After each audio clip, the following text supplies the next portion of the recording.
Imagine sitting in a freezing, wood-paneled room when the children around you suddenly begin convulsing, claiming they are being attacked by invisible forces.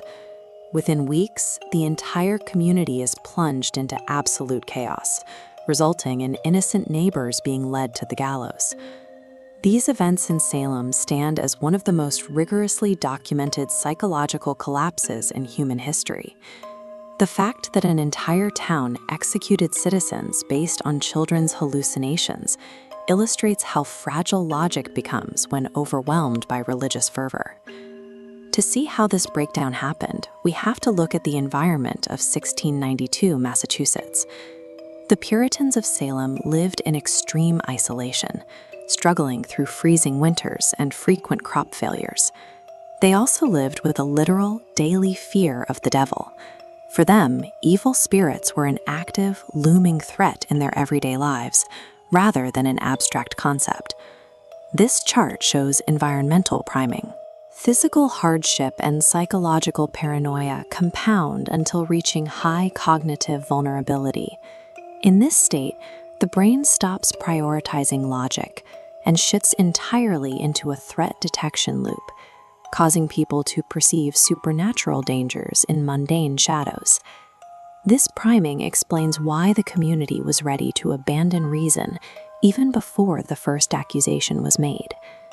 The entire crisis began with a single child exhibiting sudden physical fits and complaining of violent, invisible pinching.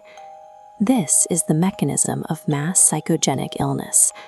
Under intense stress, physical symptoms transmit through a group, causing bystanders to involuntarily adopt identical reactions. Because they believed they were cursed, their brains manifested actual physical fits, mirroring the first child's symptoms.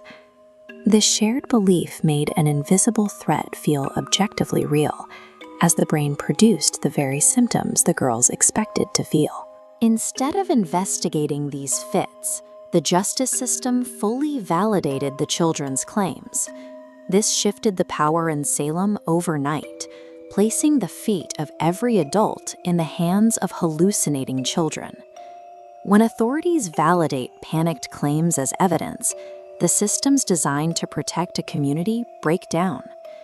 The reason rational adults failed to intervene is found in the concept of groupthink. Groupthink occurs when a community values conformity over objective reality, actively suppressing any viewpoint that contradicts the group consensus. In Salem, using logic to defend the accused was dangerous. Questioning the trials was seen as proof that you are a witch yourself. The fear of being targeted forced everyday people to participate in the execution of their own neighbors. Systemic fear forces individuals to commit irrational acts purely as a means of self-preservation.